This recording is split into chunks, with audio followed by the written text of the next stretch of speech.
Tingnan nyo mabuti yung mapa ha. Sobrang layo namin. Pumasok yung Carmilla mag-isa. Tapos nung namatay siya, nag-type ng takot na takot core. Aba, lala mo ha. Teka, baka kilala mo lang ako at lagi kang nanonood. Pero hindi ka pala nakapollow sa page. I-follow mo na yan. Isa lang eh. Ayaw pa. So ayon, nandito na tayo sa pang 712 araw ng isang game kada araw. Digma na! Nakita nyo naman siguro sa post ko kanina na nag 25 win streak na tayo. At sobrang delikado ng naging game na to dahil sa Carmilla namin bro. At siya pa yung malakas magreklamo. Sobrang ganda ng early game namin dito pero pasok ng pasok yung Carmilla. Hindi ko rin maintindihan kung bakit may mga ganyang player no. Sila na yung problema. Sila pa yung puro sisi. Dito pinupuruhan ko yung Tamos nila kasi sobrang lalim niya palagi. At in-invade ako ng Yisan Shin dito dahil in-invade ko rin yung blue niya. Kaya pinanggigilan ko mga kalaban. Flicker ng Cecilion bibitawan. Pero YSS ay magdadash in at siya'y mapupuruhan. Sabay minaycrohan pa sa mukha man.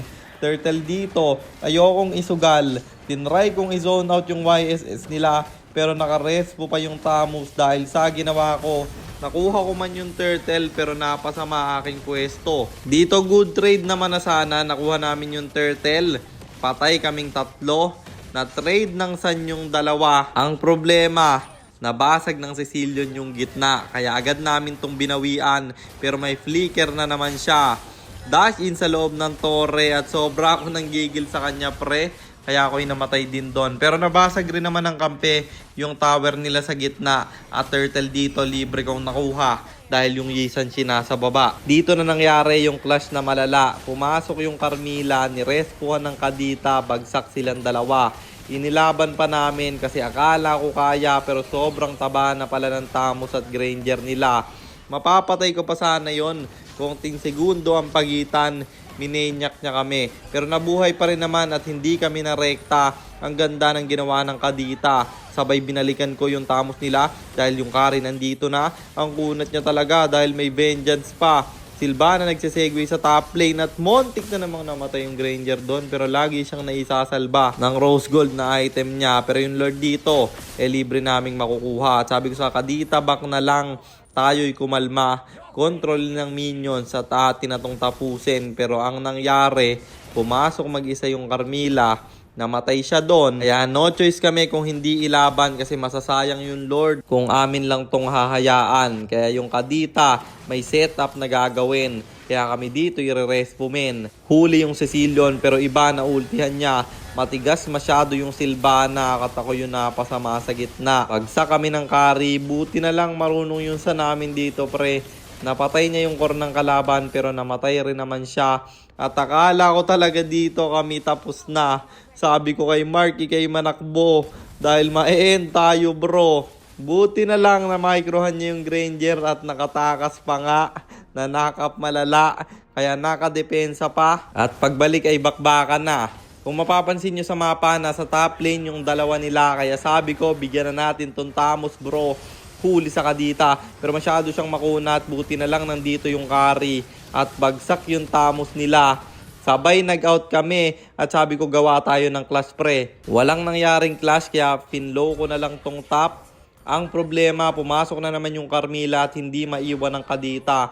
Sabi ko bigyan na lang natin yung Tamos dahil tunaw naman sa inyo yan. Bagsak yung Tamos nila. Pero bagsak rin yung Carmilla. Ang kagandahan naman napatay yung Yisan Shin ng Kadita. Kaya yung Lord dito ay aming binurse at wala nang nagawa pa yung kalaban dahil bagsak yung retry holder nila.